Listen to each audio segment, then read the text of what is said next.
What's up, everybody? Kevin Clayson here with Done For You Real Estate, and in this video, I'm going to share with you some of my best tips for choosing good investment opportunities. Nay, not good, great investment opportunities. Now, this is something that a lot of people struggle with because there's so much information out there. In fact, if you were searching for real estate videos today, there's probably 957 that popped up that all had similar titles, but this is the one you want to be on because I don't want you to worry. I'm going to break down investment tips like you've never seen them before. In fact, I guarantee that on this video, you are going to hear techniques and tips that you will hear nowhere else on the internet, and especially not here on YouTube. These are techniques that we use ourselves. We've had a ton of success with them.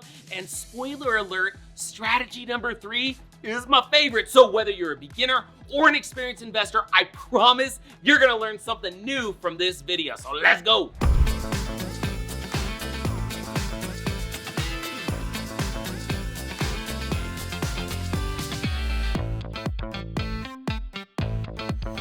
If you're watching this video right now, you're probably looking for the right way to get into real estate investment, right?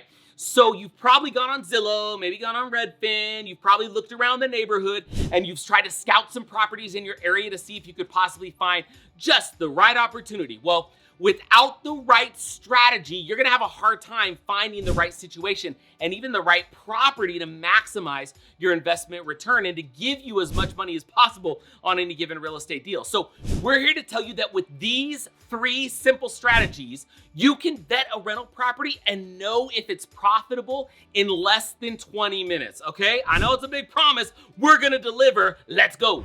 Strategy number 1, hit real estate singles.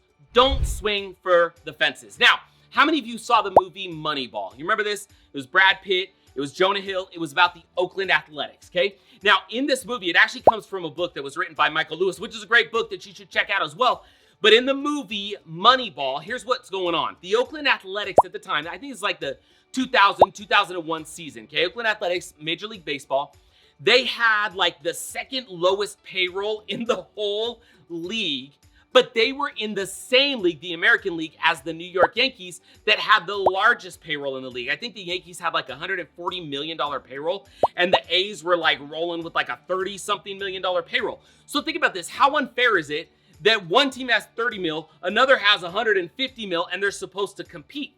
And so what happened was the Oakland Athletics had to take a little bit of a different approach, right? It's a story about Billy Beane saying, what if we look at players through a different set of lenses? What if instead of looking for home run hitters, what if instead of looking for people that swing for the fences and that are really flashy players, what if we just go find statistically sound players that are good at one thing, getting on base? Now, here's what you ultimately understand from the movie is that this strategy, you could go find far less expensive players because they're not flashy. They don't have big endorsements. They're good at one thing. And the one thing they're good at is, well, maybe it's taking a walk. Maybe it's getting hit by a pitch. Maybe it's bunting. Maybe it's just only ever hitting a little single.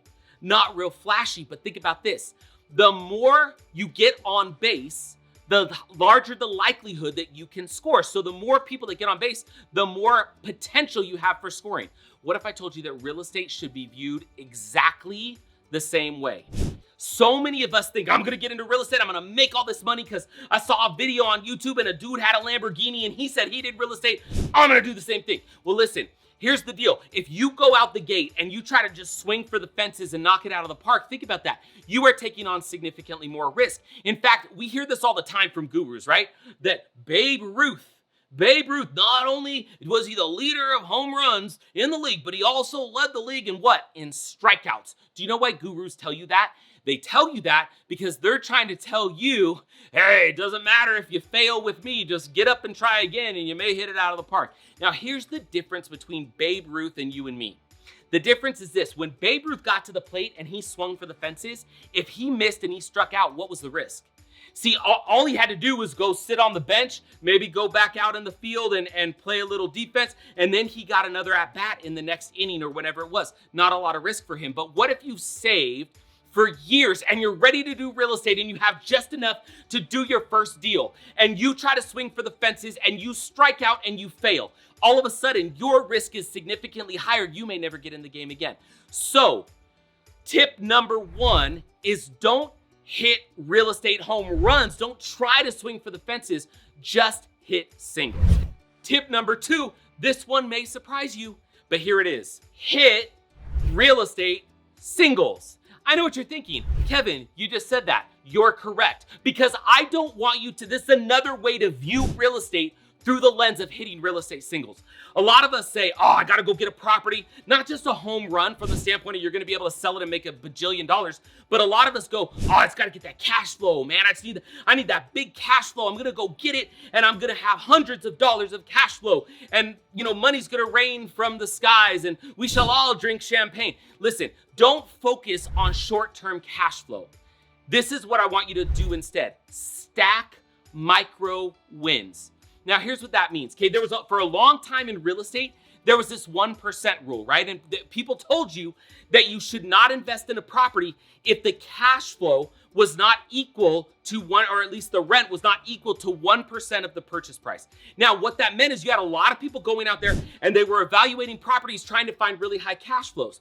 Well, if all you're focused on is cash flow, you may miss a big opportunity to have a property that can be sustainable over a long period of time. Think of it like this. You go buy a piece of real estate that's really cheap. Why? Because it's a really crappy property.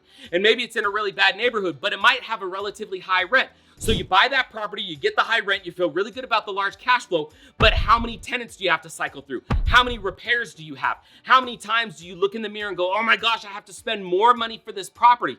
Because you focused primarily on cash flow, you may neglect all the other things. So go hit real estate singles, both in terms of not swinging for the fences, but also in terms of what you're seeking with cash flow. Simple and conservative cash flow will do far more for you in the long run than a short-term little triple or home run in cash flow will ever do, okay?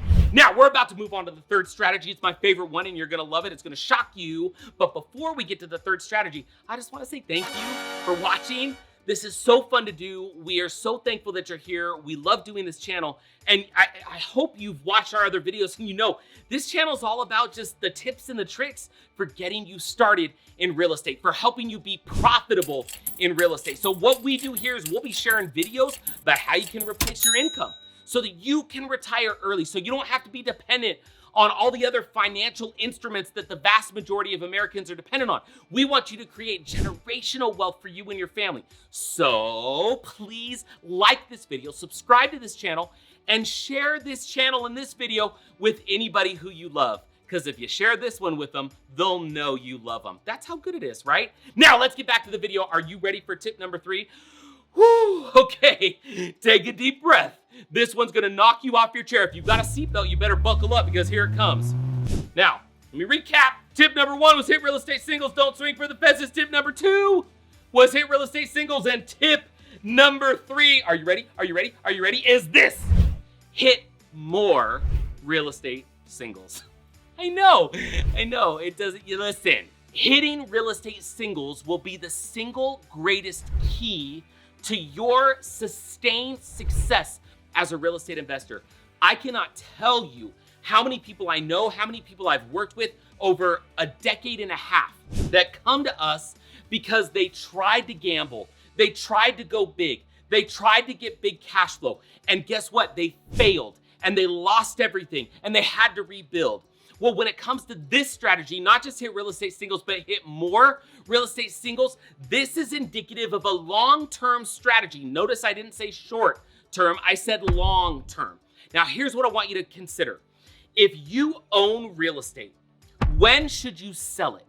Have you ever thought about that? My answer would be you let the math dictate. Now, there may be times in owning real estate that it's a good time to sell, and if you sell, there may be enough profits for you to sell one and go buy 2 properties. Now, just about a year or 2 ago, when interest rates were really, really low, maybe you didn't want to sell, but you could have refinanced, right? If you grow equity in a property, interest rates are low, maybe you want to refinance and now pull that equity out and go buy more real estate. So the key to hitting more real estate singles is to leverage your one property that you go buy and to use that property to go buy more. Think about it. If you had one batch of capital, that's all you needed to go into one piece of real estate, and that piece of real estate generates profit for you in multiple ways, and it appreciates and it generates cash flow with all of these things, and you have the ability to refinance equity out and go buy another property, or sell the one and have enough left over to go buy two. This allows you to hit more and more real estate singles, and it can all start with one single batch of capital.